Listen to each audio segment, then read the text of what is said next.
Hi, everybody. Welcome to our dye class today. I'm excited to have you here. I'm mildly under the weather. I don't have COVID, but I did catch a weird cold from my grandchildren. But I'm going to try really hard. I have notes everywhere to remember what I want to talk about and what I want to say today. So everyone, I'm happy to have you here.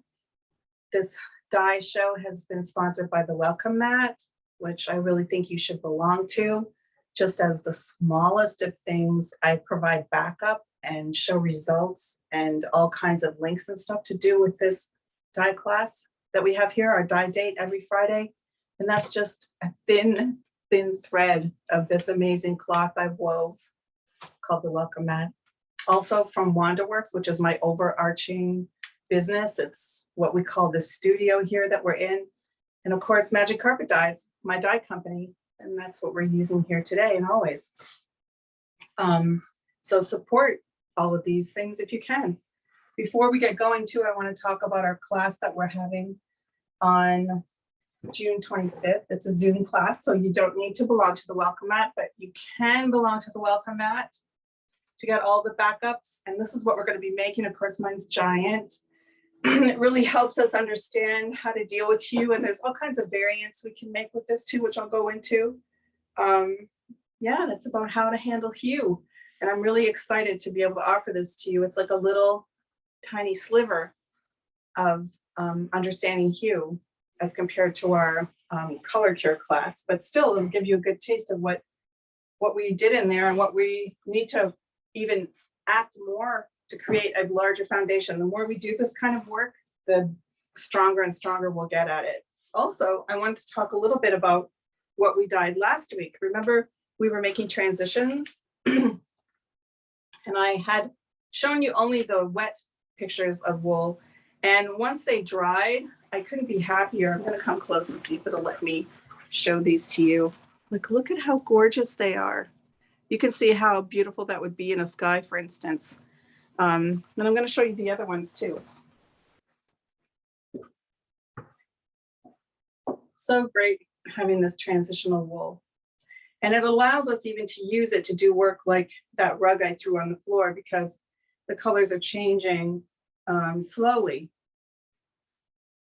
Here's my cleanup cloth. And I added a few other colors to it too. So even this has turned out to be a good little piece of strange weirdness. And you know how I love that. Here's this one. Isn't that handsome? That would make such a nice poppy. And here's one where we used two opposite colors. Look at the amazing dullness between. So that whole class and the video of it and everything is on the Welcome Mat waiting for you. I also want to say, if you want to join the class and just be in the Welcome Mat for a month, it only costs $25 extra to be there for a month, which would allow you to take part in this class and do all kinds of things and see if you like it. So I highly suggest it to you. So as you know, white is our color of the month. And you might wonder why talk about white. And even more perversely, I'm dyeing over natural wool today. But I think it's really important, if you looked at current matters, how white really isn't part of what an artist does. White always has color in it, almost always, put quotation marks around that. And there's many ways that we can get lights, but one of the most difficult things we have to deal with is it's really hard in rug hooking to get a tiny measure, a little teeny tiny measure. And years ago, I realized that if I measured the tips of toothpicks, I think you can see them here. They're measured at the eighth, the quarter, the half, and the 1 inch mark. I always send these out when I send kits to people, dye kits. It allows you to be able to make these tiny measures. So 1/8 of a damp round toothpick, not a wet one, a damp one, is 1/1024th. And we'd be hard pressed to get that little amount of dye in any other way without making a big crazy mess or mixing up a whole bunch of dye we didn't need. And I found this really a great thing. And I also, for years, which I've kept secret, and now I'm revealing, I don't even know why I didn't think to tell people, but it's really good if you have a toothpick that is bigger than your jar. So these toothpicks, sometimes you can't get to the bottom of the jar with them because they're just a little bit short. And this one goes all the way to the bottom and I still have finger room. So that's a good thing to be able to have and know about. And those things are called, they're just called bamboo party picks. Bamboo party picks. And I think I probably got these at a dollar store. I use my toothpicks for a really long time, so I always have them kicking around because they don't really go bad. Eventually they'll get so dark that I can't see my mark, in which case I can just make a little mark with a knife, which brightens it up again because it cuts into the wood that isn't dyed. So let's go on and talk about making lights from leftover dyes in pots or jars. So I think you've seen me do this before in a pot where I'll just throw a piece in when there's a little bit of dye left, and I love making lights that way. But today when I came to work, I had dried up dye in the bottom of this jar, and we often have that, or we might even have a jar of dye kicking around. And you need to know how dark that jar of dye is, because you'll want to take a measuring spoon and measure out an appropriate amount. So I can see through this, so that means it's not that strong. And if I wanted to, I could like siphon off a half a teaspoon of it and make a light. But if it was really dark, I'd only want to use a 32nd or even less than that, a 64th, in order to get my light. And when I'm talking about lights, I'm talking about the berry light. So I'm going to pour this in this pot, and I'm going to add a 1/4 cup of wool. I mean, not a 1/4 cup, a 1/4 yard. You can already see how my brain is fried. Oh my. Now, if I felt like it was really light and I just wanted to add an 1/8, I could do that. So this is an 1/8, 2/16, and I could put that in there. Let's do that because it'll be easier for you to see the color, which brings me to our most important point about making lights.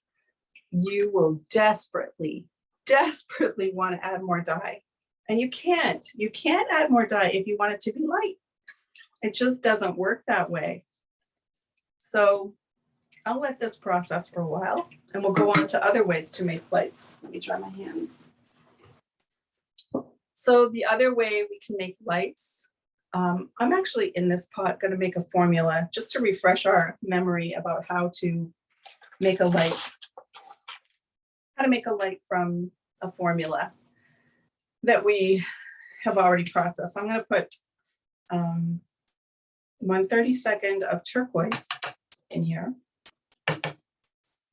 and 1/32 of black, which probably sounds horrible to you, but I want to show you how it's really important for us to be able to get dull lights, because they're really hard and they can really only come from formula with my dye company, because most of my dyes are pretty bright. I like them that way because that way I have control over what happens. You can use these other toothpick measures and stuff like that if you have dyes that are already quite dull. One of the problems with making lights from dyes that are already dull is when you put your toothpick in, you might not get all of the different colors attached to it, which can affect the results a little bit. So just keep that in mind. So now I'm going to add a 1/4 yard to this, the black and the turquoise. And I'm just going to show you in a second. It's a nice dull color. Isn't that lovely? I love making dull colors. Makes me happy. It doesn't take much to make me happy in the color department, I have to say.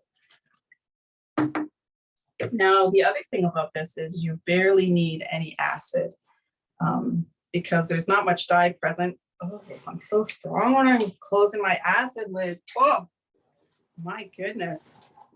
I can't believe I've gotten weaker just over since last Friday when I filled that. Whew, broke me out in a sweat. Where's Popeye when you need him? So I'm probably putting like 1/64 of acid in there.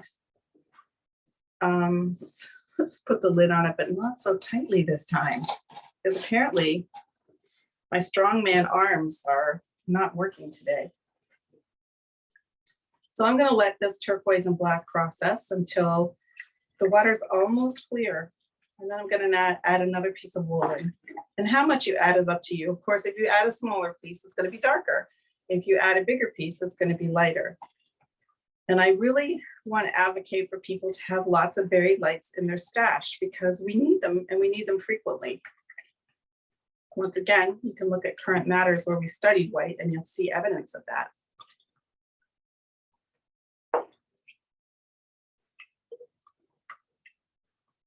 Okay, so I'm just going to also tell you that I'm going to add this chart, which I always have kicking around in case somebody asks me, because I dye intuitively and I don't always consult these charts, but you might want them. So 1/8 inch of a damp brown toothpick is 1/1024th. A 1/4 inch of a damp brown toothpick is 1/512th. Half an inch of a damp brown toothpick is 1/256th. 1 inch is equal to 1/128th, and 2 inches is equal to 1/64th teaspoon. And it just makes life so much easier, I find. And I'm also going to give you another tip for making life easier in a little while. So we can see, this is how I judge how much dye is left. Probably hard to see because I'm wearing black. And I'm going to wait a little while because that's not quite as light as I want to be. Now I'm going to add acid and I have to be careful because turquoise, my turquoise in this, I'm using my old turquoise.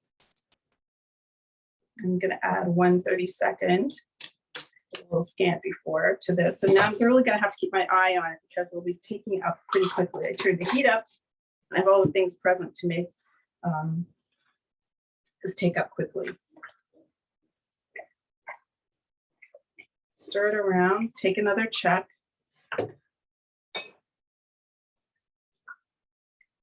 So getting better, but not quite yet. I'm just going to really keep my eye on it because this can get away from me very quickly.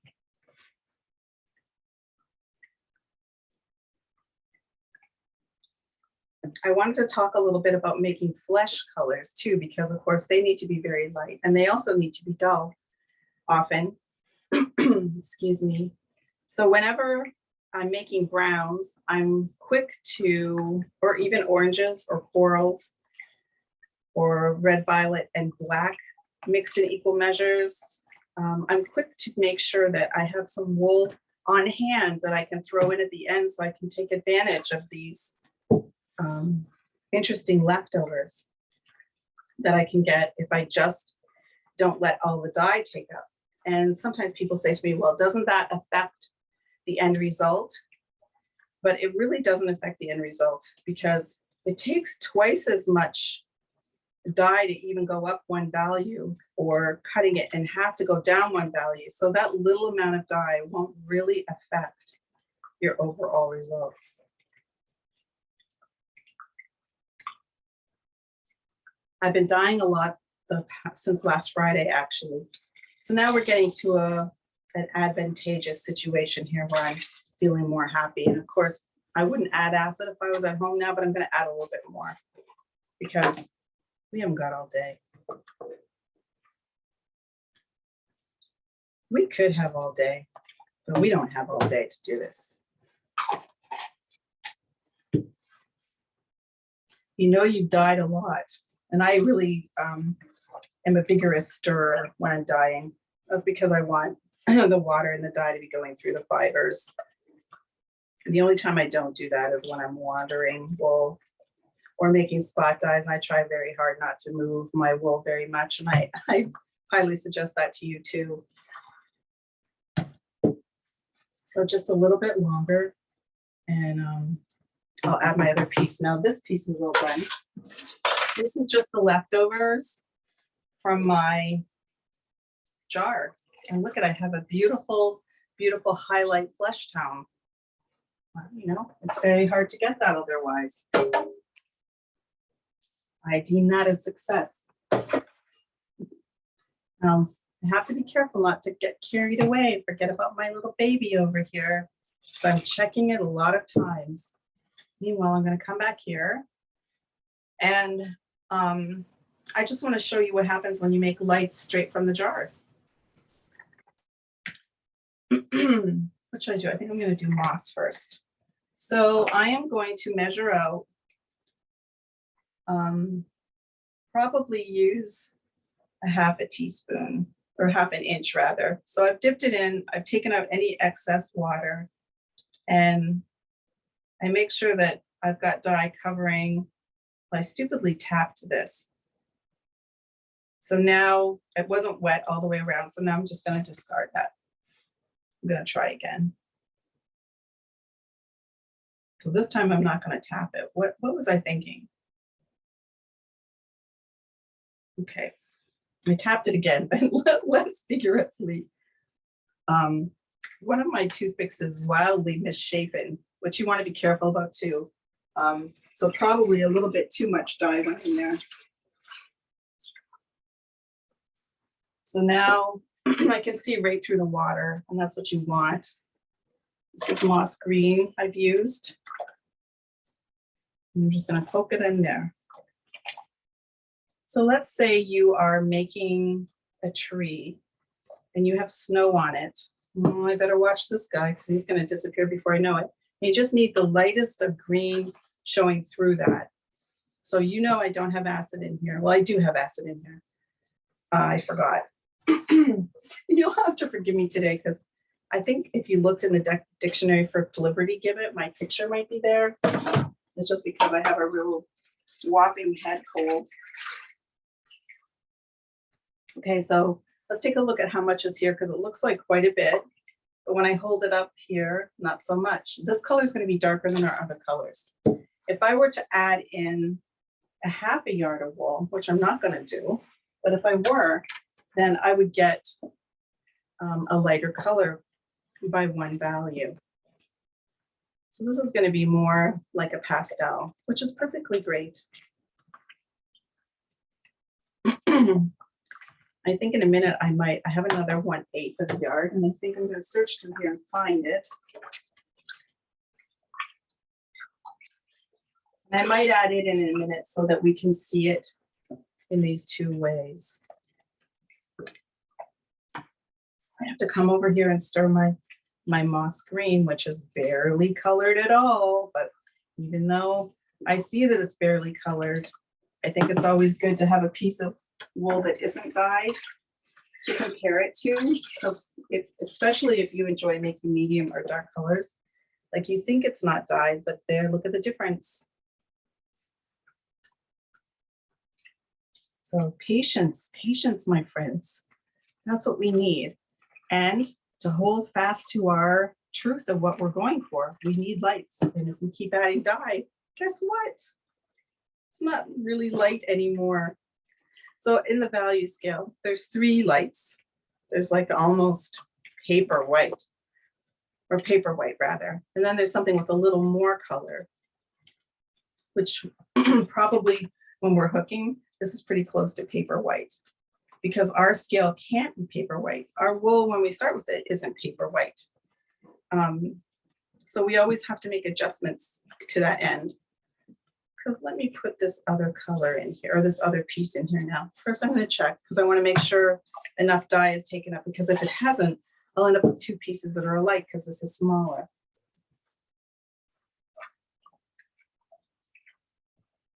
So even when doing this light, I can get 1 lighter from this. I'm telling you, lights are so great.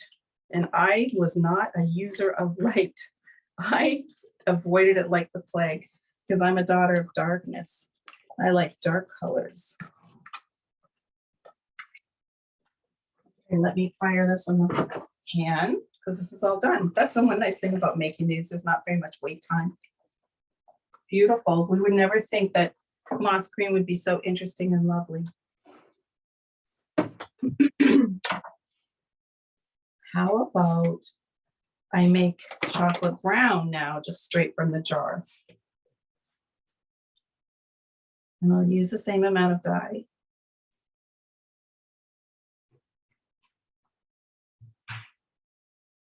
Sometimes when I use new toothpicks, they're not as porous as I would like.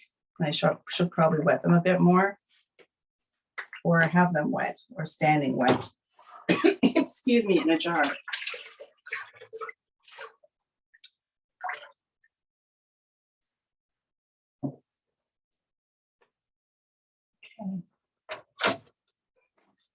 put our chocolate brown in here. Stir it around quickly because I already have acid present in here, so I have to be cognizant of that whatever is going to happen pretty quickly. Sometimes I get delightful surprises too, as I added in this other piece. It appears a little greener then, and that's partially to do with that it's natural wool I'm using. The lighter it is, the more that color of the natural wool influences the results. So today I'm ending up with lots of beautiful lights. So whenever you have a formula, you don't have to make the whole thing and then siphon off some to make a light and end up with, you know, jars and jars and jars of dye. I was taught to dye that way at first, and I have a small house, and let me tell you, there was not enough room for all these jars. Plus, over time, they'll just disappear and the dye will be left in the bottom of the jar, but you have really no idea how much water was in that jar. I guess you could probably put a mark on it or something like that. But I just found it a fruitless pursuit to have this tons of stuff. And people used to try to scare the monkey out of me and say, well, if you ever run out of this wool for your rug, you'll be able to recreate it perfectly.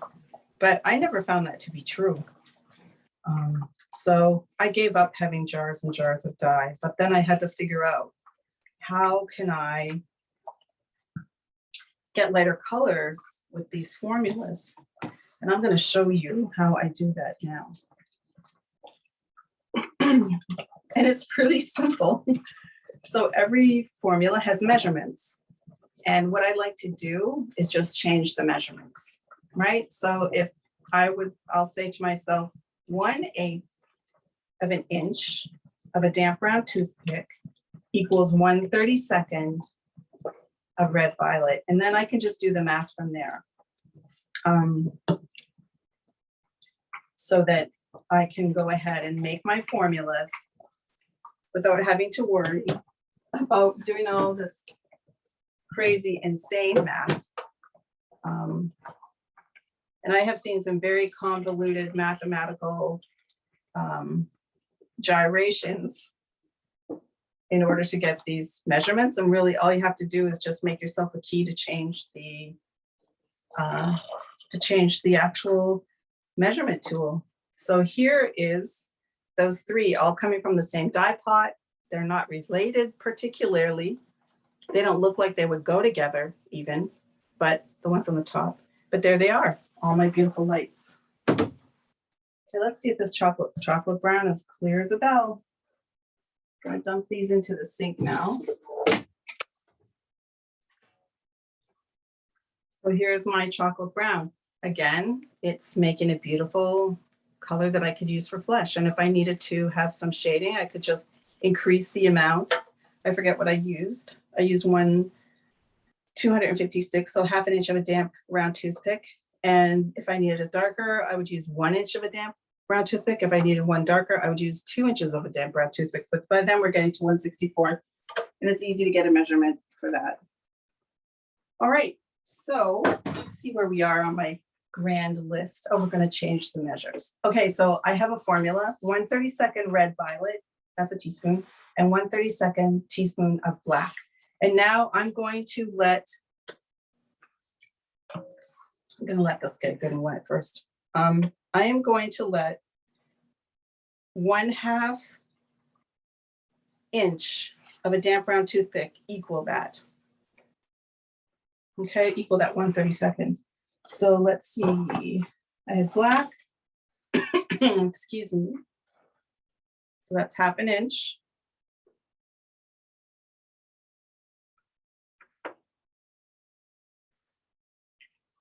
And then I'm going to do the same thing with red violet.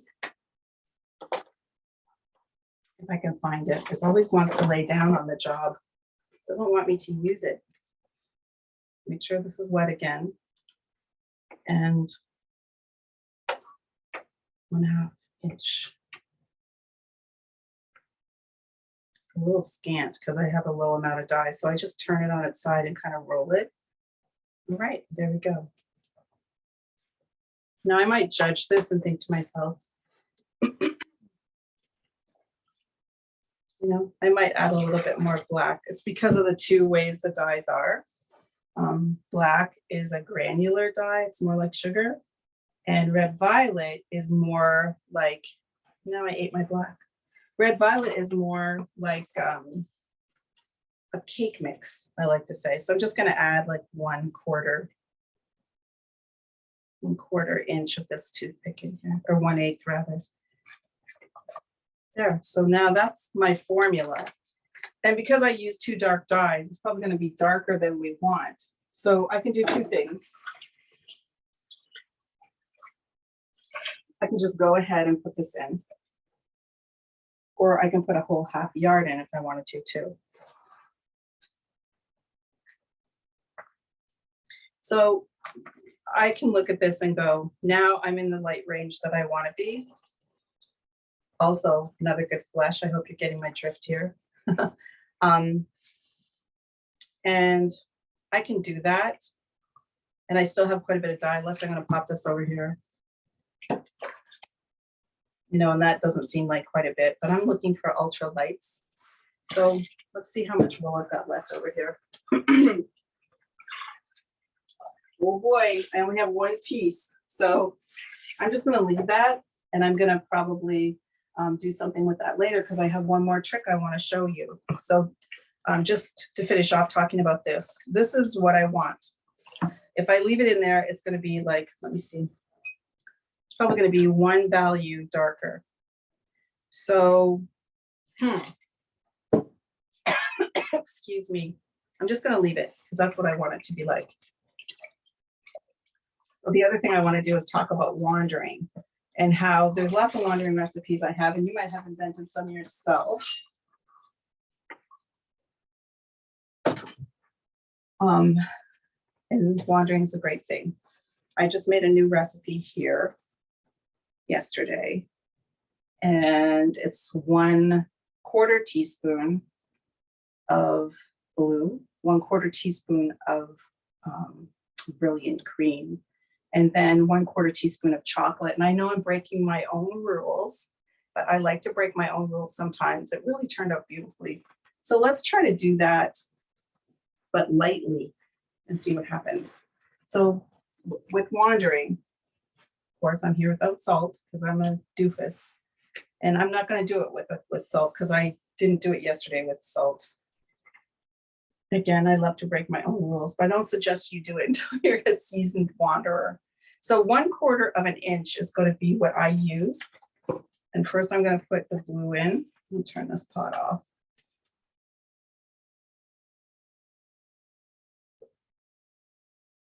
So put the blue in. Make sure it gets all dissolved because blue is also granular and it takes a little while for it to dissolve itself. And I have the bath here is a little shallow, the dye bath, because I've been whipping things in and out of it. And that means that some of the wool is going to stand up anyways, because that's the whole premise of wandering, is that some of the wool stands up out of the dye. So we'll wait for that to take up. I've turned that up, and I'm really considering what I should do with this. I think what I'm going to do is, burn my hands. I'm probably going to tear this in half.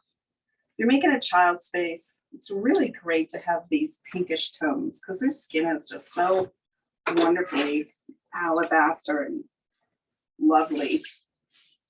And now I'm going to just put this in here. So it's going to be probably 2 values darker just to use this up.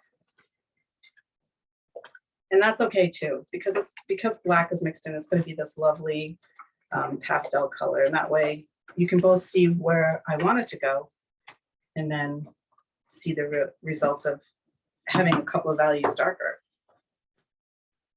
So we already know there's acid in here and not too much patience is needed. I picked this recipe because everything takes up pretty quickly. And I do have time now to field some questions if you have any.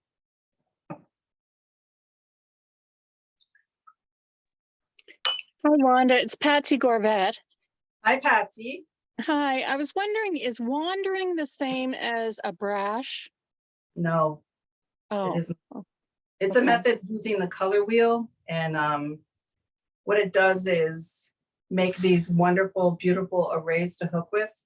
Patsy, are you on the welcome mat? Because there's a lot Yes. of stuff on there about wandering. So all you have to do is go in the search and just search wandering, and it Okay. explains. There's like it's no set formulas. Like you can make your own formulas very easily, and it tells you about the premise of it and the good it Okay. can do with your work. I invented that so that we could replicate what happens in watercolor painting, Okay. and it's very lovely what happens. Okay. Yeah, Thank you. you're welcome. I think one of the things I like about it so much is that um, you have sort of an overall color because you use one color and then the color beside it. And then you cancel it with the color across the color wheel. So you get all temperatures involved, and it just, I can't tell you, it's so wonderful to hook with. Okay. My favorite. Yeah, Thank you. you're welcome. Any other questions today?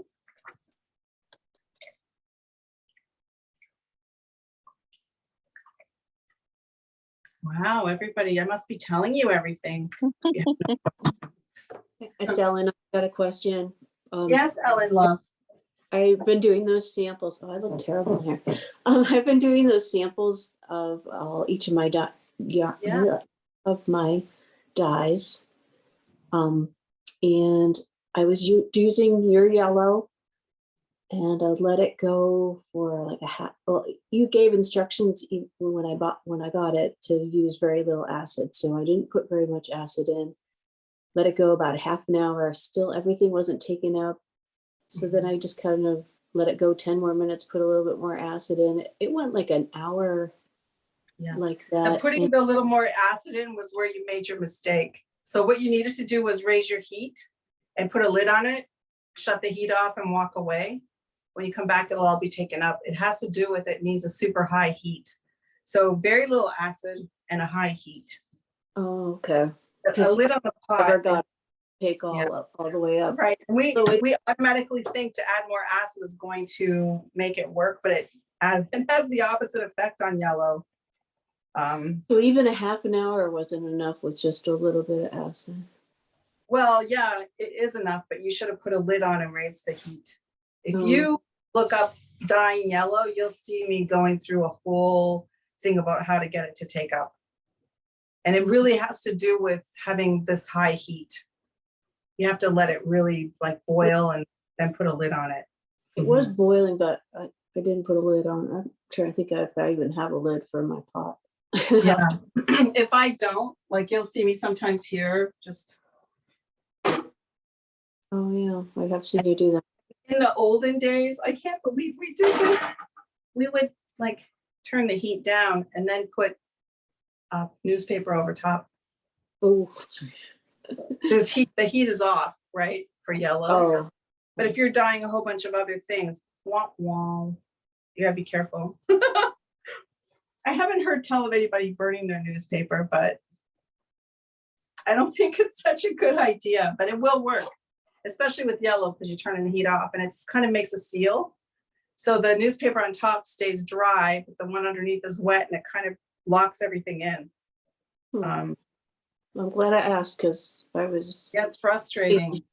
I was thinking there must be some particles in there that just aren't working and they were left over, but I guess I goofed. Well, I don't know if it's so much a goof on your part, but that's just its nature. And it can't be treated that way. And we have this natural instinct to want to keep adding acid to things when they won't take up. But there's 3 kinds of acid dyes, and each one of them needs a different level of acid. And so we have to be very careful about that, but we don't pay any attention to that in rug cooking. Those dyes are all mixed up together and blah, blah, blah. I think it's kind of crazy. Adding acid isn't always the panacea we think it is. Sometimes wrecks our boat. In the case of yellow, it certainly does. But I know if you were to happen to do it in a low immersion dye bath and you just put it in the oven because there's all over heat. You could turn it up to 400. It just takes up immediately. You never have that happening. So high heat's really needed. Okay. Yeah. Yeah, that's a good question because it happens to a lot of people and it's very frustrating for them because naturally we're taught over and over and over again, just add more acid. It's not I good. knew it was heat, time, and acid, and I thought I did everything, but Yeah. no lid. That's just learning the proclivities of your dye, right? Because Right. I was suffering from that before I owned the dye company. I was having lots of difficulty, but it all got solved through that. What happened was I was writing an article for Rug Cooking Magazine, and it was very hot, and I didn't want to dye in the house, so I took my Presto pots outside. But I only had one element, like one plug in that I could plug them into, my outside plug. And so I had to like jockey my pots all the time. So I would get one all hot. I'd put the yellow in, I'd stir it around a bit, put the lid on, turn it off because I had to plug the other one in. You know, I didn't want to be doing this all day. And that's how I learned. It's about the high heat and the patience. So now I'm going to add my 1/4 inch of chocolate brown to this. And this is exactly the same formula that I used to make this other big piece that I just showed you, this 1/2 yard. And I'm doing this over a 1/4 yard rather than a 1/2 yard. So it's almost done, of course, because lights, they don't take very long. I'm going to add a little bit more acid to this pot here. And then I'm going to have a little bit of fun because remember when I measured my moss green, it wasn't particularly measured properly and I discarded my one toothpick. Well, I want to use that dye up now. Oh, just about had a one just jump right off out of the pot here like an overboil. So I have a little bit of moss green on here and some of it, I have water on the table that went in the water. So I'm going to add a little bit more and I'm going to pour it over this just to add some interest to this. So I probably used about 1/4 inch. So I'm just going to pour over this so that there's some interesting changes made because they're opposite colors. I'm going to turn it down because the harder it boils, the more it kind of dissipates that color. So I want it to be calm. I'm going to take this out and take a look at it. So who's going to tell me the news? How did we do with people coming today?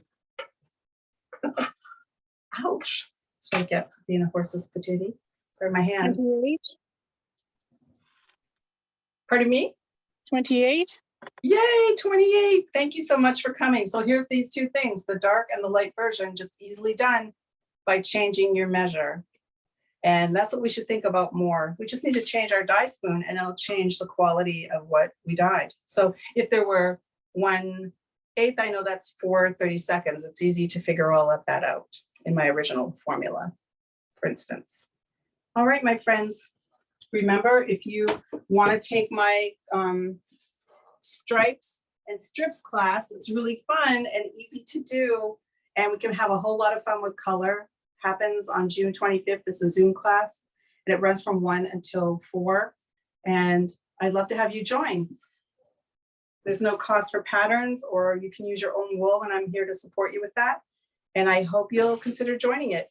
All right, everybody, have a wonderful day. And when I send out the notification of publishing the results of this class, I will add a link to the stripes and strips class too. Thank you so much for joining me. Have a wonderful day. Thank you. You're welcome. Thanks, Wanda. You're so Bye. welcome. Thanks for coming. Thanks, Bye. Juan. Thanks, Wanda. Thank you, Wanda. No problem.